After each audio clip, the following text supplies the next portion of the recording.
कि जो कल वाला देखा था अपन ने टॉपिक कि भारत के जो पड़ोसी देश थे,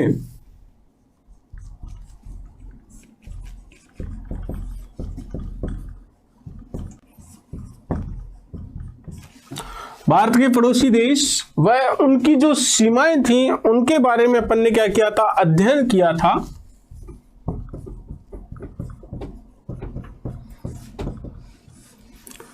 उन सीमाओं को किस किस नाम से जाना जाता है वो भी देखा था। उनका निर्धारण कैसे हुआ है, उनके पीछे घटनाएं क्या थी, वो सब अपन ने इस टॉपिक में देखा था। उसे एक बार रिपीट कर लेते हैं। रिपीट करने के पश्चात में अपन आगे के टॉपिक में चलेंगे कि जो भारत का जो सामान्य परिचय चल रहा है, सामान्य परिचय में पहला टॉपिक था स्थिति, दूसरा मैंने स्टार्ट किया था विस्तार, और नेक्स्ट अपना टॉपिक चल रहा है कि भारत के पड़ोसी देश वह सीमाएं वाला टॉपिक चल रहा है। तो इसमें थोड़ा सा रिपीट कर लेते हैं कि मैंने बताया था, एक ट्रिक बताई थी कि भारत के स्थलीय वो जो स्थलीय पड़ोसी देश हैं कौन कौन से जिनकी स्थलीय सीमा लगती है, तो उसका एक ट्रिक बताया था मैंने बचपन में MBA किया। छोटी सी ट्रिक है।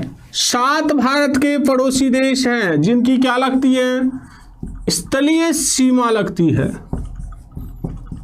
क्या लगती है, स्थलीय सीमा लगती है। ठीक है, अब आगे भी आएंगे, बहुत सारे देश ऐसे हैं, ऐसी कोई बात नहीं कि भारत के केवल 7 ही पड़ोसी देश हैं, और भी पड़ोसी देश हैं, परंतु मुख्य जो 7 हैं जिनकी क्या लगती है, भारत के साथ सीधी सीमा टच होती है, वो 7 देश हैं। कौन कौन से हैं? B for Bangladesh,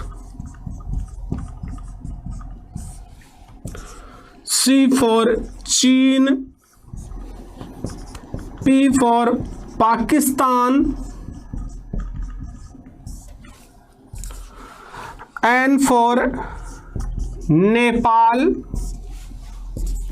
M for Myanmar, B for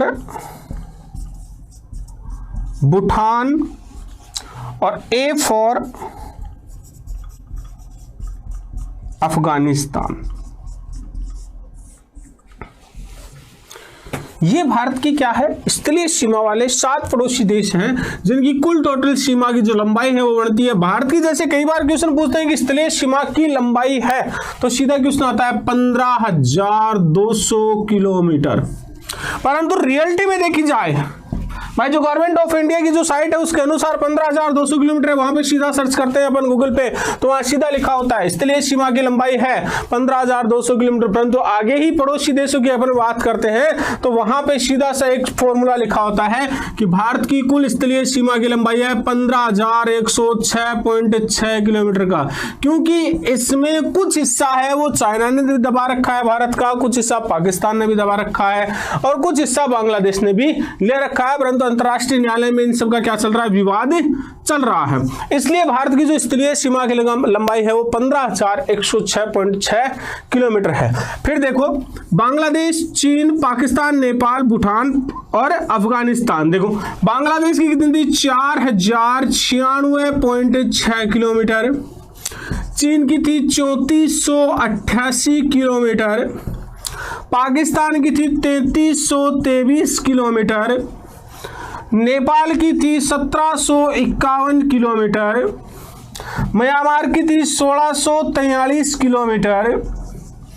Bhutan की थी 699 किलोमीटर। अफगानिस्तान की थी 106 किलोमीटर। यहाँ पे मैंने क्वेश्चन भी बताए थे कि भाई कुछ क्वेश्चन इस प्रकार से घूम फिर करके आ सकते हैं, ऐसी कोई बात नहीं है।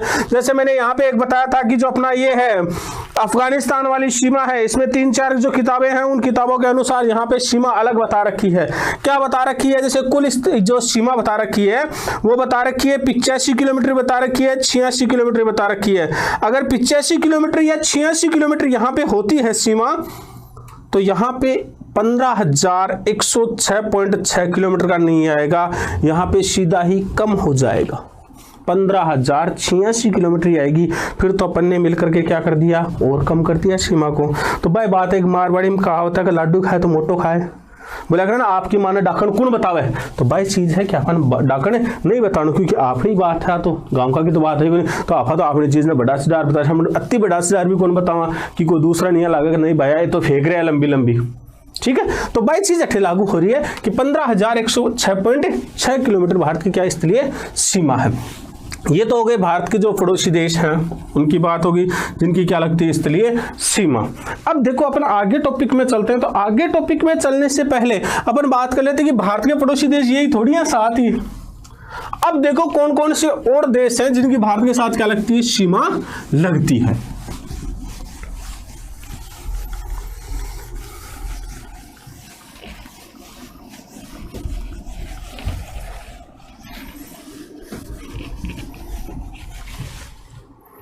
अब देखो भारत के वे पड़ोसी देश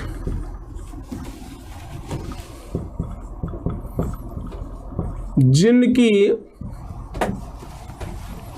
स्थलीय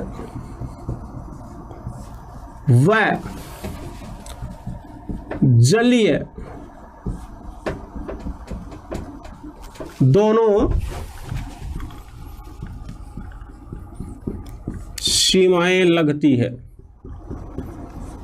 पड़ोसी देश जिनकी क्या लगती है स्थलीय तथा जलीय दोनों ही क्या लगती है सीमाएं लगती है। यानी कि पहले अपन ने स्थलीय सीमा की बात की थी, अब देखो भारत के कुछ पड़ोसी देश ऐसे भी हैं। क्वेश्चन कई बार पूछा जाता है कि निम्नलिखित में से कौन सा देश है जो भारत के साथ जलीय तथा स्थलीय दोनों प्रकार की सीमाएं बनाता है। तो देखो कौन कौन से हैं। तो पहले नंबर पे आता है कौन सा, पाकिस्तान।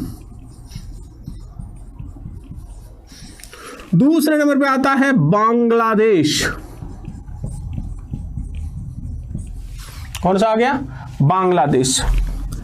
तीसरे नंबर पे आता है म्यांमार। 3 पड़ोसी देश है, पाकिस्तान, बांग्लादेश और म्यांमार। 3 पड़ोसी देशों की क्या लगती है, हमारे देश को स्थलीय सीमा भी लगती है और जलीय सीमा भी लगती है। तो यहां पे मैं पाकिस्तान, बांग्लादेश तथा म्यांमार तीनों को एक मार्क कर देता हूं। तो इसमें पहले तो अपन लिखेंगे स्थलीय सीमा कौन सी अलग करती है, और दूसरी है जलीय सीमा कहां लगती है उसकी बात करते पर। ठीक है, तो पहला है पाकिस्तान। पाकिस्तान की स्थलीय सीमा किस नाम से जानते हैं अपन,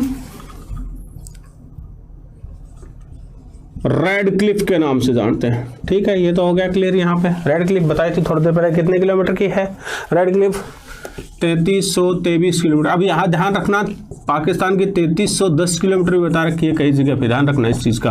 तो एक्चुअली में कितनी है, 3323 किलोमीटर है। ठीक है, अब ध्यान रखना इस चीज का कि जैसे अभी मैंने बताया था कि ये 3323 किलोमीटर, परंतु यहाँ पे एक चीज और है। जैसे थोड़े दिन पहले एक पेपर में एक आपने देखा होगा न्यूज में कि जो भारत का कुछ हिस्सा है गूगल मैप है वो कुछ अलग ही बताता है। ये जो भारत का हिस्सा है इसमें से गूगल मैप बताता है केवल इतनी सीमा भारत की, ये हिस्सा नहीं बताता है क्योंकि ये कौन से वाला है, पीओके वाला हिस्सा है। तो यहां से अगर सीमा देखी जाए पाकिस्तान की, यहां वाली ये वाली सीमा देखी जाए अपने गुजरात तक की, लास्ट में यहां तक की सीमा देखी जाए तो ये बनती है केवल 2900 किलोमीटर ही बनती है। परंतु अगर इसमें ये और जोड़ दी जाए पीओके वाली, तो पीओके की जोड़ने के पश्चात हमारी कुल सीमा कितनी बढ़ती है, 3323 किलोमीटर बढ़ती है। थोड़ा सा नॉलेज में रखना कि गूगल के अनुसार कितनी है, 2900 किलोमीटर बताता है गूगल भारत तथा पाकिस्तान के मध्य सीमा। अब देखो रेड क्लिफ कहलाती है। अब जलीय सीमा कौन सी लगती है, तो जलीय सीमा मैंने बताया था कि भारत तथा पाकिस्तान के मध्य एक क्या चल रहा है, विवाद चल रहा है। कौन से क्षेत्र का विवाद चल रहा है, मैंने जब बताया था कि भारत का एक पश्चिमी बिंदु है जिसका नाम क्या है, सरक्रिक। क्या नाम है, सरक्रिक। उस सरक्रिक जो क्षेत्र है वो क्या बनाता है, पाकिस्तान के साथ जलीय सीमा बनाता है। किसकी बनाता है, भारत की बनाता है। तो यहाँ पे जलीय सीमा किस नाम से जानते हैं, कौन सा क्षेत्र है, सरक्रिक क्षेत्र है। और सरक्रिक कहाँ पे है, गुजरात में। तो गुजरात के पास का जो क्षेत्र है वो पाकिस्तान के साथ क्या बनाता है, जलीय सीमा बनाता है। क्या बनाता है, जलीय सीमा बनाता है। ठीक है, और ये गुजरात का जो पाकिस्तान के कौन से क्षेत्र में आता है, तो कराची क्षेत्र में आता है ये। कौन से क्षेत्र में आता है? कराची क्षेत्र में आता है पाकिस्तान के। उसके पश्चात बांग्लादेश है, तो बांग्लादेश तथा भारत के मध्य जो स्थलीय सीमा है उसे किस नाम से जानते हैं अपन? तो उसे मैंने बताया था जीरो लाइन। किस नाम से बताया था? जीरो लाइन के नाम से बताया था। अब बांग्लादेश तथा भारत के मध्य जलीय सीमा कहां लगती है? तो लगती है सुंदरबन का डेल्टाई क्षेत्र। अब सुंदरबन का नाम आया है तो यहां से एक चीज और बनती है कि विश्व का सबसे बड़ा डेल्टा कौन सा है? सीधा सा क्वेश्चन आता है, विश्व का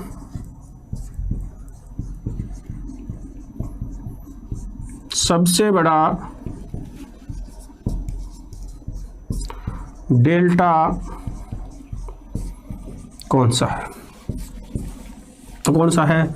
सुंदरबन का डेल्टा है, जो कौन से 2 देशों में विस्तृत है। ध्यान रखना इस बात का, सुंदरबन का जो डेल्टा है क्षेत्र वो 2 देशों में, बांग्लादेश तथा भारत, 2 देशों में विस्तृत है। इस बात का थोड़ा सा नॉलेज रखना, क्योंकि कई बार सीधा सा पूछ लेते हैं कि सुंदरबन का डेल्टा स्थित है भारत पाकिस्तान, भारत बांग्लादेश, या केवल भारत या केवल बांग्लादेश। तो ध्यान रखना इस चीज का, ये सुंदरबन का जो डेल्टा है वो किसके अंदर है? बांग्लादेश तथा भारत के मध्य है। अब भारत का कौन सा क्षेत्र आता है इस सुंदरबन के डेल्टा क्षेत्र के अंदर? तो भारत का आता है कौन सा?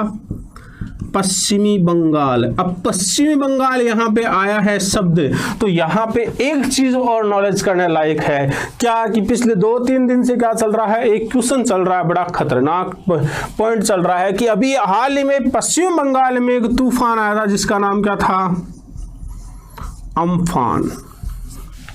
कौन सा तूफान आया है? अम्फान। और पश्चिम बंगाल में उस तूफान से लगभग 75 लोग मारे गए। इतना भयंकर तूफान आया कि वहां बता रहे हैं कि 190 से 204 किलोमीटर प्रति घंटे की क्या आ रही थी? प्रति घंटे की जो स्पीड आ रही थी हवा की थी।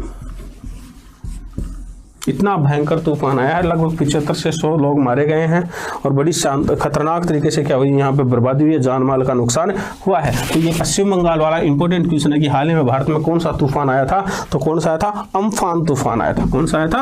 अम्फान तूफान आया था, जो बंगाल की खाड़ी से हिंद महासागर से उठ करके भारत में प्रवेश किया था। ठीक है, तो यहाँ पे बात हो गई अपने पश्चिम बंगाल की। सुंदरबन का देखो क्वेश्चन क्या क्या बनते हैं। सुंदरबन का डेल्टा क्षेत्र भारत तथा बांग्लादेश के मध्य क्या बनाता है? जलीय सीमा बनाता है। और सुंदरबन का जो डेल्टा है वो विश्व का क्या है? सबसे बड़ा डेल्टा है। और कौन से राज्य में? पश्चिम बंगाल राज्य में। नेक्स्ट आता है म्यांमार। म्यांमार तथा भारत के मध्य जो स्थलीय सीमा बताई थी वो कौन सी है? एक प्राकृतिक स्थलीय सीमा है। और प्राकृतिक सीमा का नाम क्या था? तो प्राकृतिक सीमा का नाम बताया था मैंने, अराकाम योमा पहाड़ी। क्या करती है? भारत तथा म्यांमार को अलग करने का कार्य कौन सी पहाड़ी करती है? अराकाम योमा पहाड़ी करती है। और यहाँ पे जो जलीय सीमा लगती है उसे किस नाम से जानते हैं? तो जलीय सीमा को यहाँ पे किस नाम से जाना जाता है? Coco Chanel. किस नाम से जानते हैं? Coco Chanel. अब कोको चैनल का नाम आया तो यहाँ पे एक चीज होता है, यहाँ पे कोको द्वीप स्थित है। कहां पे स्थित है कोको द्वीप? तो ये स्थित है बंगाल की खाड़ी में।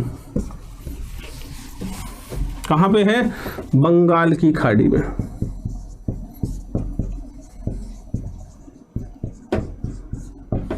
ठीक है, तो ये कोको चैनल, और इस पे वर्तमान में आधिपत्य किसका है? कोको द्वीप पे ध्यान रखना इस बात का, म्यांमार का ही है, भारत का यहाँ पे आधिपत्य नहीं है। ठीक है, तो ये तो वे पड़ोसी देश हो गए जिनकी क्या लगती है? स्थलीय तथा जलीय दोनों प्रकार की क्या लगती है? सीमाएं लगती है। ठीक है साहब, यहाँ तक एकदम क्लियर है। एक बार वापस रिपीट कर लेते हैं। पाकिस्तान तथा भारत के मध्य स्थलीय सीमा को किस नाम से जानते हैं? रेड क्लिफ के नाम से जानते हैं। जलीय सीमा उसे किस क्षेत्र के नाम से जानते हैं? सर्किट क्षेत्र के नाम से जाना जाता है, जो कहाँ पे है? गुजरात में स्थित है। दूसरा, बांग्लादेश तथा भारत के मध्य जो स्थलीय सीमा उसे किस नाम से जानते हैं? जीरो लाइन के नाम से जानते हैं।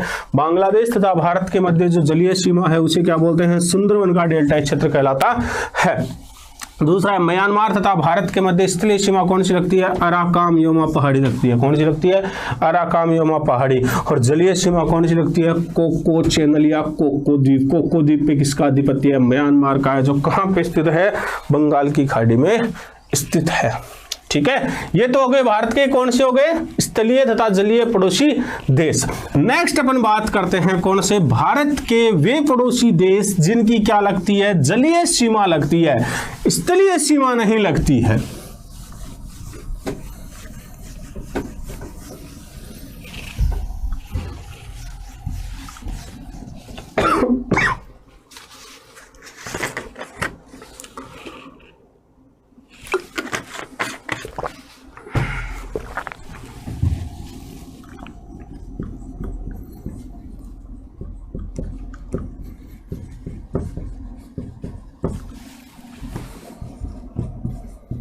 देश जिनकी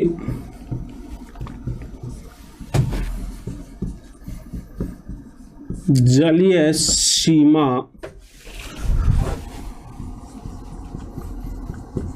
लगती है। तो कौन कौन से देखो उनकी बात करते हैं। भारत के वे पड़ोसी देश जिनकी केवल क्या लगती है? जलीय सीमा लगती है। और जलीय सीमा कौन से क्षेत्र में लगती है?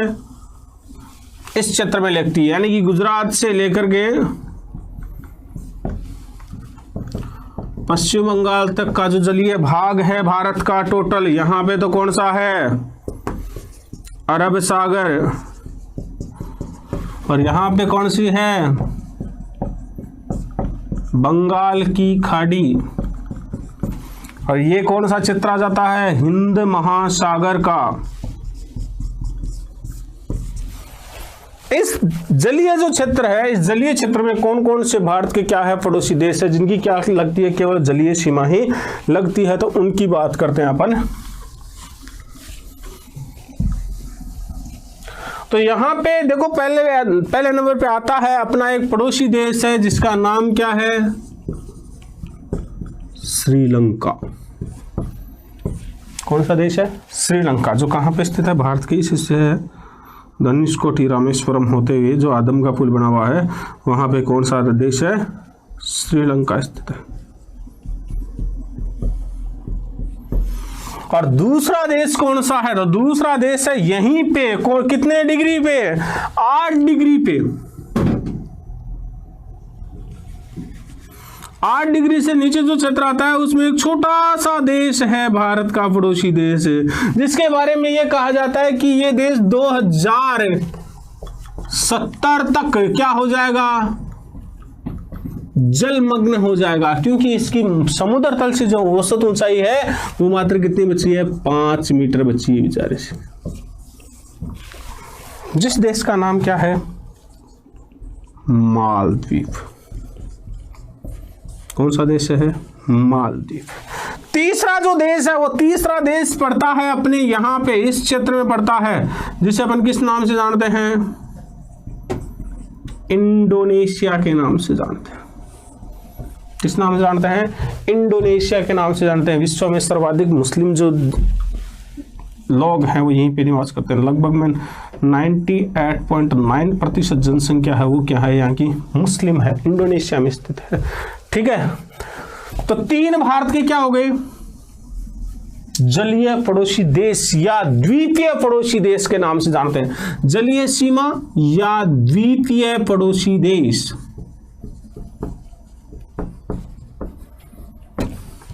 ठीक है, अब देखो भाई कौन कौन सा कहीं सीमा लागे बी की बात करा आप देखो। तो पहली जो बात करा है श्रीलंका की। श्रीलंका को इतिहास तो सबने पता है, बेजा पुराणो है। और बार लॉकडाउन का मान एक 40 रामायण, ठीक है, बड़ी शानदार है, रामानंद सागर कृत। ठीक है, तो श्रीलंका को इतिहास तो बहुत पुरानो है। भारत के साथ में अच्छा जाना है श्रीलंका के बारे में। तो आपा कहीं जाना श्रीलंका के बारे में? श्रीलंका तथा भारत के मध्य कौन सा क्षेत्र आता है? तो श्रीलंका तथा भारत को दोनों को अलग करने का कार्य कौन करता है? एक संधि बनी हुई है, पाक जल डमरू संधि। ठीक है, पाक जल डमरू संधि। ठीक है, ये क्या करती है? भारत तथा श्रीलंका को अलग करने का कार्य करती है। इन दोनों के मध्य, श्रीलंका तथा भारत के मध्य कौन सी है? पाक जलडमरू संधि है। उसके पश्चात में कौन सा है? तो उसके पश्चात में मैंने बताया था मालदीव।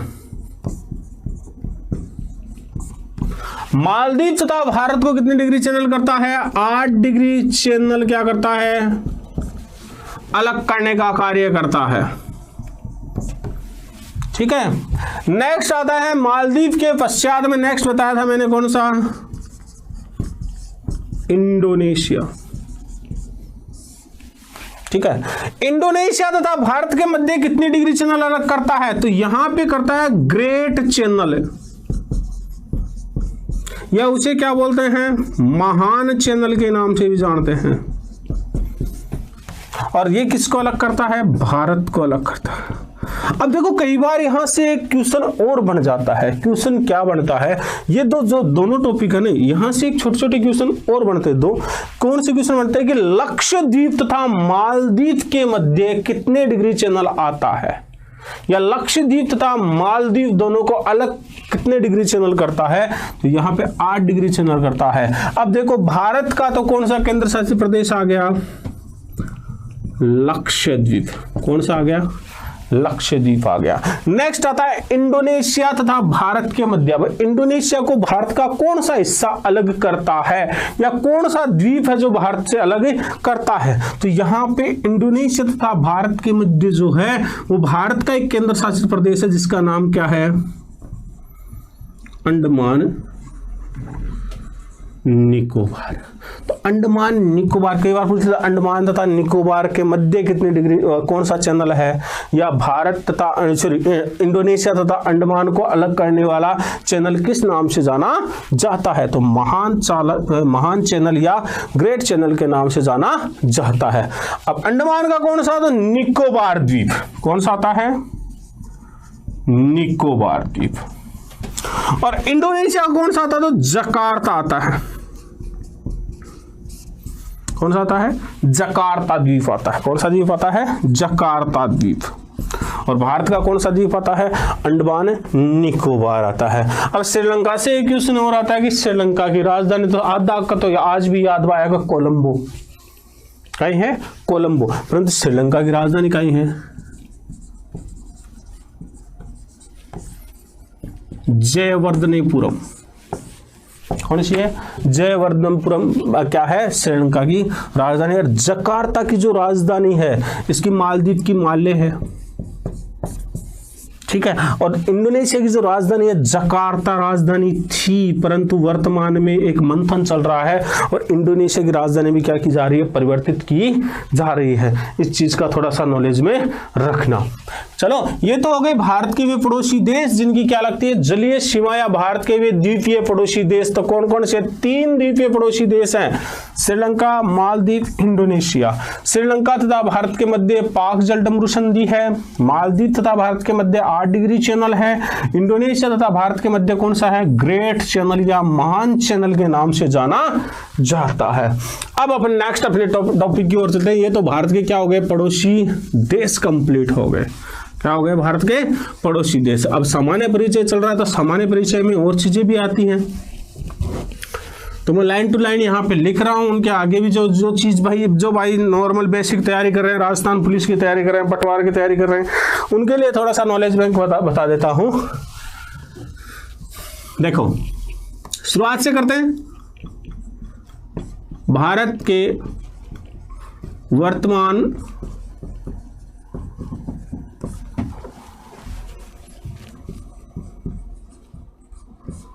राष्ट्रपति, क्योंकि सर्वोच्च नागरिक कौन होता है? भारत का राष्ट्रपति होता है। ठीक है, तो सामान्य परिचय वाले टॉपिक है, ध्यान रखना। इस चीज का नया टॉपिक नहीं लिया है। उसी टॉपिक में ये चीज आती है कि भारत के बारे में जानते कितना हो आप लोग, तो उसी की बात चल रही है। भारत के वर्तमान राष्ट्रपति कौन है? रामनाथ कोविंद। ठीक है, प्रधानमंत्री बताने की जरूरत नहीं है, सबको पता है, बड़े प्रसिद्ध हैं अपने प्रधानमंत्री। वर्ल्ड में भी किसी को पूछ लो जाकर के, सबको पता है कि भारत के प्रधानमंत्री कौन? नरेंद्र दामोदर दास मोदी या नरेंद्र मोदी के नाम से भी जाना जाते हैं। उसके पश्चात में आता है भारत के रक्षा मंत्री, ये तो सबको पता है कौन कौन से। भारत के रक्षा मंत्री राजनाथ सिंह है, ठीक है। भारत के जो गृह मंत्री है वो कौन है, अमित शाह है, ठीक है। और वित्त मंत्री कौन है, निर्मला सीतारमण है। तो ये तो बड़ा छोटा सा एक टॉपिक था, बीच में मैंने चला दिया है। अब बात करते हैं कि भारत का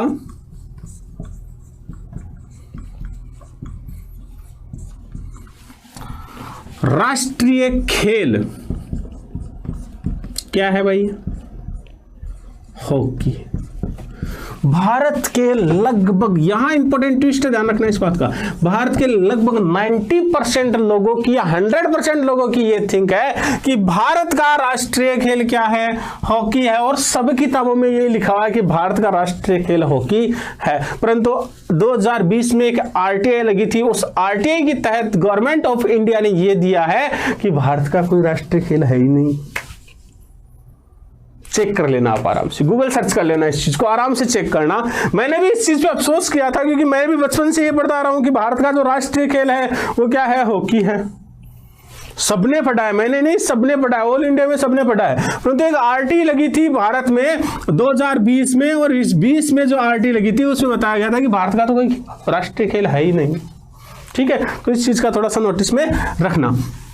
नेक्स्ट यहां से आता है कि भारत की, मैं इंपॉर्टेंट चीजें बता रहा हूं, ज्यादा वो राम कहानी नहीं बता रहा हूं, और सब आती है, पुष्प है, फिर वो पशु पाशु सब आते हैं। आपको जो चीजें कंफ्यूजन वाली है वही क्लियर कर रहा हूं यहां पे। भारत की राष्ट्रीय भाषा नहीं है, भारत की केवल क्या है,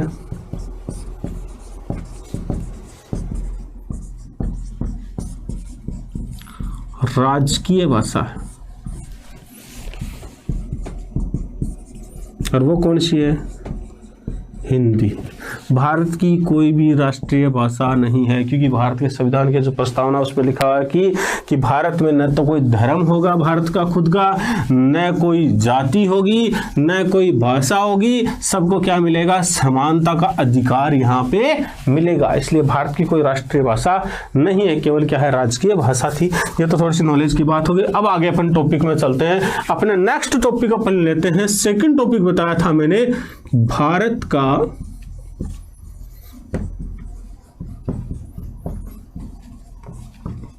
भौतिक प्रदेश। भारत के क्या बताए थे, भौतिक प्रदेश। नया टॉपिक स्टार्ट करेंगे आज अपन।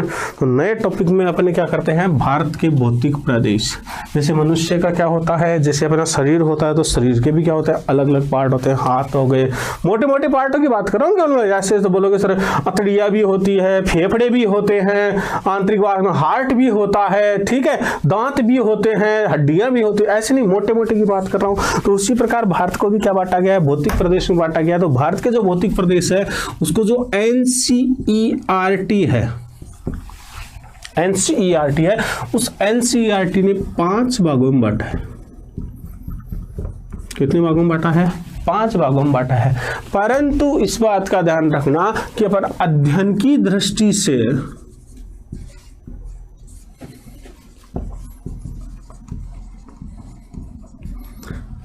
इसे 6 भागों में बांटते हैं। अभी क्वेश्चन पूछा जा चुका है कि एनसीईआरटी ने भारत के भौतिक प्रदेशों को कितने भागों में बांटा है, आ चुका है, एक बार भी सुनिए।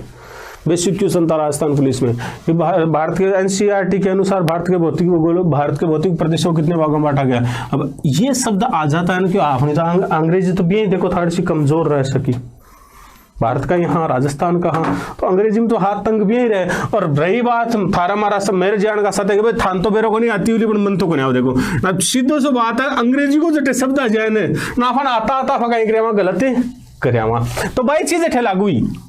एनसीईआरटी का कहीं नहीं चीज आगे, ठीक है। तो ये केंद्र सरकार द्वारा जो पाठ्यक्रम निर्धारित होता है उस पाठ्यक्रम के अनुसार क्या है, 5 भागों में बांटा गया है भारत के भौतिक प्रदेशों को। तो भारत के भौतिक प्रदेश 5 कौन कौन से हैं उनकी बात करें तो पहला आता है हिमालय पर्वत श्रृंखला, दूसरा आता है उत्तर का विशाल मैदान। तीसरा भौतिक प्रदेश आता है प्रायद्वीपीय पठार। चौथा जो भौतिक प्रदेश आता है उसे बोलते हैं अपन थार मरुस्थल।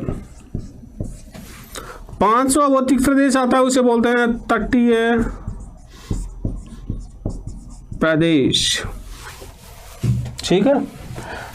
छठवां, ये तो पांच तो मैंने बताया एनसीईआरटी के अनुसार, तो तटीय प्रदेश व द्वीप समूह, ये तो किसके अनुसार है? एनसीईआरटी के अनुसार है। हिमालय पर्वत श्रृंखला, उत्तर का विशाल मैदान, प्रायद्वीपीय पठार, थार मरुस्थल व तटीय प्रदेश व द्वीप समूह है। परंतु एनसीईआरटी अध्ययन की दृष्टि से अपन ने कितने भागों में बांटेंगे? अपन पहला आएगा हिमालय, दूसरा आएगा उत्तर का विशाल मैदान,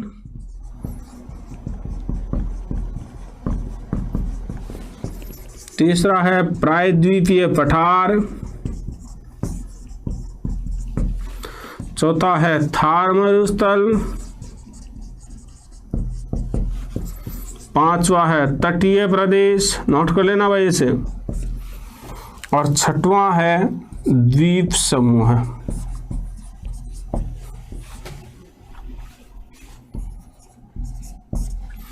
ये 6 भाग है। अध्ययन की दृष्टि से एनसीईआरटी के अनुसार 5 भाग है। अब इसमें पहला टॉपिक अपन लेते हैं हिमालय पर्वत श्रृंखला। पहला जो भौतिक प्रदेश है वो कौन सा है? हिमालय पर्वतीय श्रृंखला।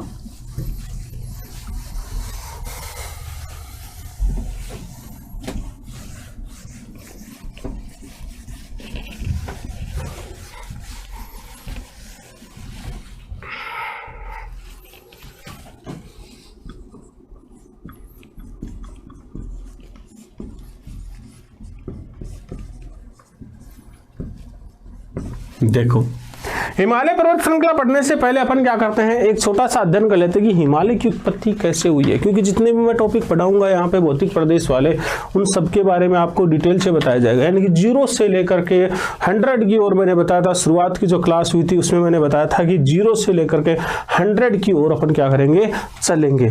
तो 0 से यहाँ से प्रारंभ करेंगे कि हिमालय की उत्पत्ति कैसे हुई है, प्रायद्वीपीय पठार की उत्पत्ति कैसे हुई है, थार के मरुस्थल की उत्पत्ति कैसे हुई है, द्वीप समूह की उत्पत्ति कैसे हुई और तटीय प्रदेश की उत्पत्ति कैसे हुई है। उन सब टॉपिकों को स्टार्ट करने के पश्चात, जो उत्पत्ति है वो समझाने के पश्चात अपन क्या करेंगे, आगे की ओर चलेंगे। इनके पार्ट कौन कौन से हैं, ये कैसे बड़े हैं, कौन कौन से पत्थरों को काम में लिए गए हैं या कौन कौन से पत्थर इनको बनने सहयोग किया गया है, कौन कौन सी प्राकृतिक घटनाएं हुई हैं, उन सब का क्या करेंगे, अपन अध्ययन करेंगे।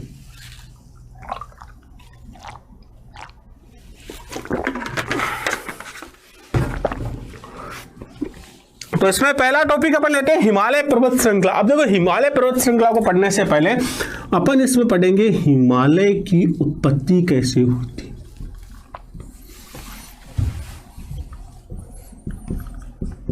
उत्पत्ति कैसे होती। अब देखो, यहां से हिमालय की उत्पत्ति से क्वेश्चन कौन कौन से आते हैं वो क्वेश्चन में नोट करवा देता हूं आप लोगों को। पहला यहां से क्वेश्चन आता है, हिमालय का पितामह किसे कहा जाता है। ठीक है, सीधा से क्वेश्चन आता है, हिमालय का पितामह किसे कहा जाता है। प्रारंभिक पृथ्वी, वो नेक्स्ट आपको ये समझाने के बाद में समझ आएगा अंगारा लैंड क्या है, गोंडवाना लैंड क्या है, वो ये टॉपिक समझाने के बाद में आएगा। परंतु पहला क्वेश्चन यहाँ से बनता है कि हिमालय का पितामह किसे कहा जाता है। तो प्राचीन काल का जो 33 सागर था उसे हिमालय का क्या कहा जाता है, पितामह कहा जाता है। तो देखो, हिमालय की उत्पत्ति कैसे हुई है उसकी बात करते हैं। देखो, प्राचीन काल में क्या था, हमारी जो पृथ्वी थी वो क्या थी, एक आग का गोला थी, ऐसा बताते हैं हमारे, कंफर्म नहीं है, देखो सब बताते हैं। आग का गोला थी, वह जो आग का गोला था धीरे धीरे क्या हुआ, ठंडा हुआ। क्या हुआ, ठंडा हुआ। और उस ठंडा होने के पश्चात में एक पृथ्वी के मध्य क्या बना, एक पिंड बना। क्या बना? पिंड बना। और इस पिंड के चारों ओर क्या था? एक अथाह जल राशि थी।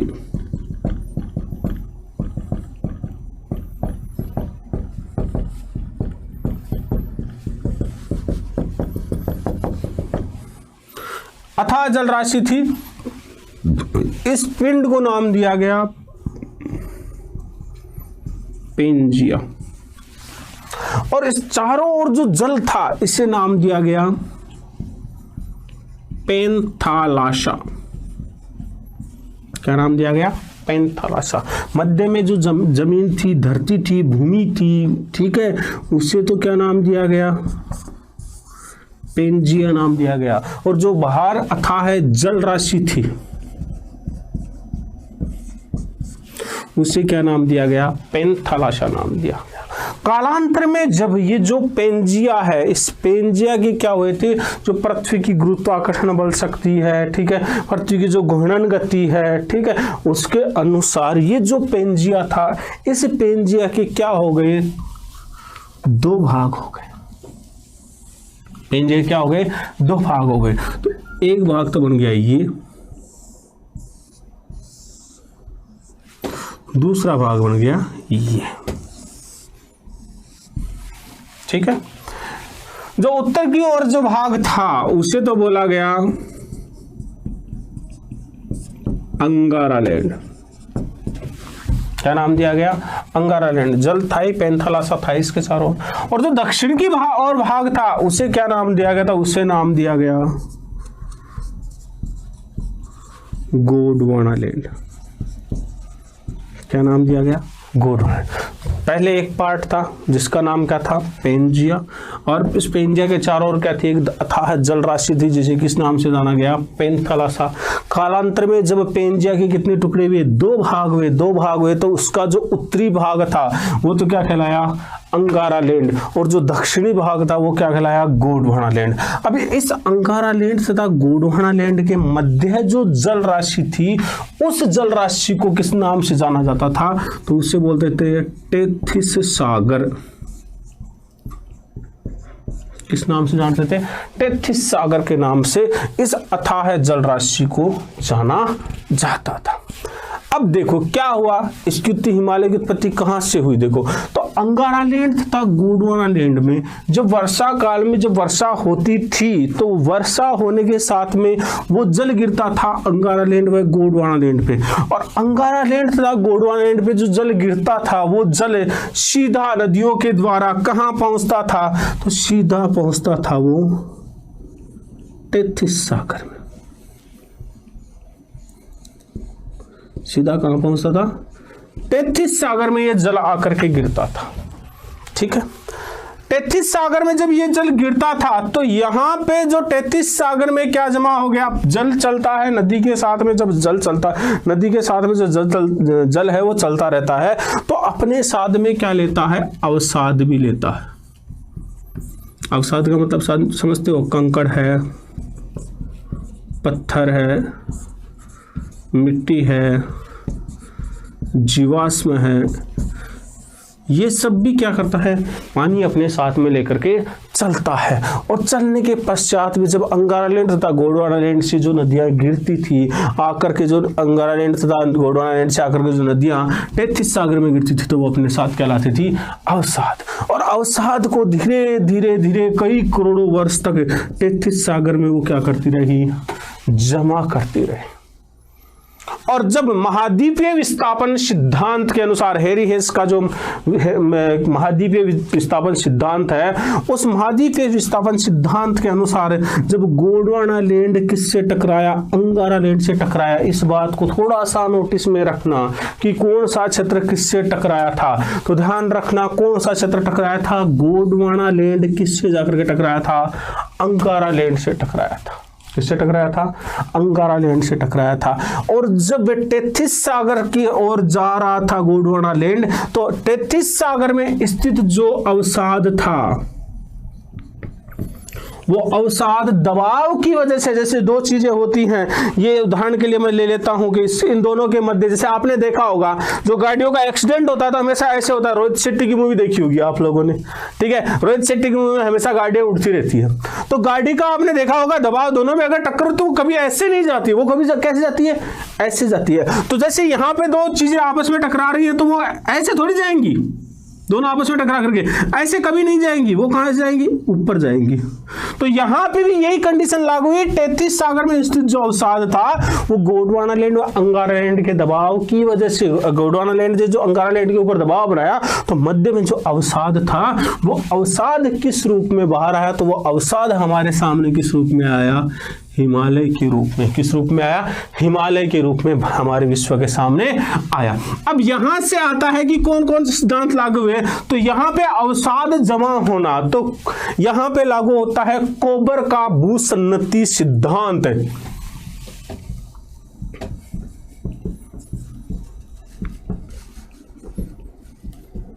कौन सा सिद्धांत है, कोबर का भूसन्नति सिद्धांत। और दूसरा मैंने सिद्धांत बताया था कौन सा, हैरी हेस का प्लेट विवर्तनिक सिद्धांत। ये दो सिद्धांत यहां पे लागू होते हैं कि प्लेट विवर्तनिक सिद्धांत के अनुसार तो गोंडवाना लैंड अंगारा लैंड से टकराई, वो तो किसने बताया था, हैरी हेस ने बताया था। कोबर के सिद्धांत के अनुसार जो अवसाद जमा हुआ था उसमें क्या फट गए, दबाव की वजह से वलन फट गए, तो इसलिए हिमालय पर्वत श्रृंखला को क्या कहा जाता है, वलित पर्वत श्रृंखला। और यह घटना कब बताई जाती है, 25 करोड़ वर्ष पूर्व, 25 लाख करोड़ वर्ष पूर्व यह घटना का बताते हैं, 25 लाख करोड़ वर्ष पूर्व बताते हैं। तो ये क्या कहलाती है, हिमालय पर्वत श्रृंखला क्या कहलाती है, विश्व की सबसे नवीनतम पर्वत श्रृंखला। दो क्वेश्चन बनते हैं कि वलित पर्वत श्रृंखला कौन सी है, तो कौन सी है, हिमालय पर्वत श्रृंखला। दूसरा, विश्व की सबसे नवीनतम पर्वत श्रृंखला कौन सी है, तो वो भी कौन सी है, हिमालय पर्वत श्रृंखला है। ठीक है, ध्यान रखना, विश्व की सबसे प्राचीन पर्वत श्रृंखला कौन सी है, अरावली।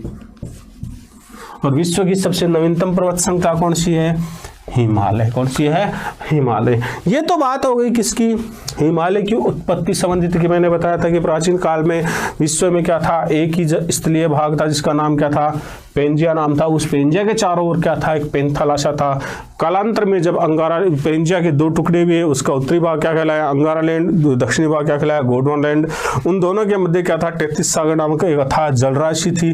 और गोंडवाना लैंड तथा अंगारा लैंड में जब आपस में टकराव हुआ तो 33 सागर में स्थित जो अवसाद था वो किस रूप में हमारे सामने आया, हिमालय के रूप में हमारे सामने आया है। अब अपन बात करते हैं हिमालय के पार्टों की, बात करते हैं कि हिमालय को कितने भागों में बांटा गया है। ये तो होगी छोटी सी कहानी, किससे संबंधित, हिमालय की उत्पत्ति से संबंधित हो गई।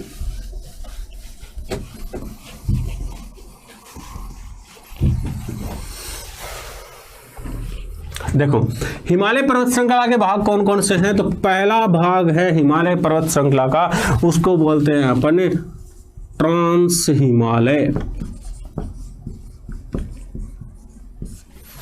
या कृष्णागिरी हिमालय।